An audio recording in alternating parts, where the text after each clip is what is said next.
Hello my dear students, I hope you are fine. तो बच्चों, ये है हमारा इंग्लिश ट्रांसलेशन वाला पोर्शन, ठीक है, जिसमें हमारा ये चैप्टर नंबर 2 है। चैप्टर फर्स्ट वर्ब वाला, बेसिक वर्ब्स थी, उसमें जनरल वर्ब्स थी, वो हमने कंप्लीट कर लिया है। एंड आई होप आपने लिख लिया होगा और लर्न कर लिया होगा, ठीक है। नहीं किया है तो इस वीडियो को देखने से पहले उसको ज़रूर लर्न करना है आपको, ठीक है। तो चलिए, चैप्टर 2 है हमारा प्रोनाउन टेबल। ओके, आज से पहले आपने प्रोनाउंस के बारे में जो भी पढ़ा है, जैसे ही पढ़ा है, ठीक है, कोई बात नहीं, उसको आप रखिए नॉलेज को, ठीक है। लेकिन मैं जो आपको बता रहा हूँ ये आपको लर्न होना ही चाहिए अगर आपको ट्रांसलेशन सीखना है तो। ओके, ठीक है। तो चलिए, पहला है इसमें फर्स्ट पर्सन, ठीक है। एंड प्रोनाउंस को हम पहले तो कई कैटेगरीज में डिवाइड कर सकते हैं, first person, second person, third person, ठीक है। तो पहले तो इनको देखते हैं। ओके, तो देखिए, फर्स्ट पर्सन किसको कहते हैं? अपने लिए या खुद के लिए, ठीक है। यानी दो आदमियों के बीच में अगर बात हो रही है, जैसे मान लो मैं बैठा हूँ और आप सामने बैठे हो, तो मेरे और आपके बारे में बात हो रही है, ठीक है। तो मैं जब बोल रहा हूँ तो अगर मैं अपने लिए कोई यूज़ करूँगा वर्ड, ठीक है, जैसे मैं आई खुद के लिए करूँगा, मी खुद के लिए करूँगा, माई खुद के लिए करूँगा, ठीक है। या फिर मेरे बगल में और भी लोग बैठे हुए हैं, बहुत सारे लोग हैं, ठीक है, वो बात कर रहे हैं, ठीक है, सामने दूसरा ग्रुप है, ठीक है। तो इस तरह से बहुत सारे लोग जब अपने बारे में बात करते हैं तो वी, अस या आवर, ठीक है। यानी कहने वालों के लिए जो शब्द इस्तेमाल में आते हैं उनको हम कहते हैं फर्स्ट पर्सन, ठीक है। ओके, ये क्लियर हुआ।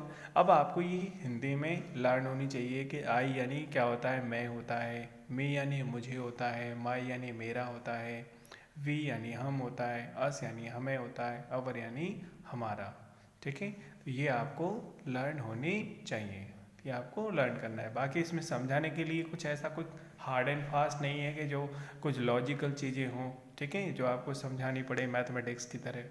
बस ये देख लो, आपको लिखना है और लर्न करना है, सिंपल चीज़ें हैं। सेकंड पर्सन सुनने वाले के लिए, ठीक है, जो सुन रहा है, सामने जो बैठा है जो सुन रहा है, उसके बारे में अगर बात हो रही है तो उसमें आता है यू। यू यानी तुम या आप, ठीक है, तुम्हें, यू, ठीक है, यू यानी तुम्हें भी होता है। योर यानी तुम्हारा या फिर आपका, ठीक है। ये आपको लिखने हैं और लर्न करने हैं। नेक्स्ट है थर्ड पर्सन में अन्य व्यक्ति के लिए, ठीक है। अन्य व्यक्ति के लिए मतलब दो व्यक्तियों के बीच में बात हो रही है, लेकिन बात किसके बारे में हो रही है? ना तो कहने वाले के बारे में बात हो रही है, ना सुनने वाले के बारे में बात हो रही है, बात हो रही है किसी तीसरे व्यक्ति के बारे में, जिसे हम कहते हैं थर्ड पर्सन, ठीक है। जिसमें ही यानी वह, हिम यानी उसे, हिज यानी उसका, शी यानी वह, लड़की के लिए इस्तेमाल आता है, ये फीमेल्स के लिए है ना। एच ए आर हर यानी उसे, एच ए आर हर यानी उसकी, ठीक है, उसका या उसकी। T H E Y they यानी वे, T H E M them यानी उन्हें, T H E R their यानी उनका। तो ये सब आपको लर्न होने चाहिए, ठीक है। आगे देखो, इसके अलावा कुछ इंटेरोगेटिव प्रोनाउन होते हैं जो क्वेश्चन पूछने के लिए यूज़ में आते हैं, वो भी आपको लर्न होनी चाहिए, ठीक है। जैसे कौन की इंग्लिश होती है हु, क्या की इंग्लिश होती है व्हाट, कहाँ की होती है वेयर, क्यों की इंग्लिश होती है वाई, कैसे की होती है हाउ, किसी, हुम, ठीक है, किसका यानी हुज, कितना यानी हाउ मच, कब यानी व्हेन, कितनी दूर हाउ फार, कितनी देर हाउ लॉन्ग यानी समय पूछने के लिए कब तक या फिर कितनी देर तक, हाउ लॉन्ग। कहाँ से, फ्रॉम वेयर, ठीक है। कब से, हाउ लॉन्ग, कितनी देर या कब से एक ही बात है, ठीक है, हाउ लॉन्ग। तो ये कुछ वर्ड्स हैं जो आपको याद होने चाहिए, ठीक है, जिससे ट्रांसलेशन में जब हम ये वर्ड्स आते हैं तो इनके इंग्लिश आपको पता होना चाहिए। नेक्स्ट है कुछ डेमोन्स्ट्रेटिव या डेफिनेट प्रोनाउंस आते हैं, जैसे ये है दिस, वह है दैट, ये, दीज, वो, दोज, ठीक है।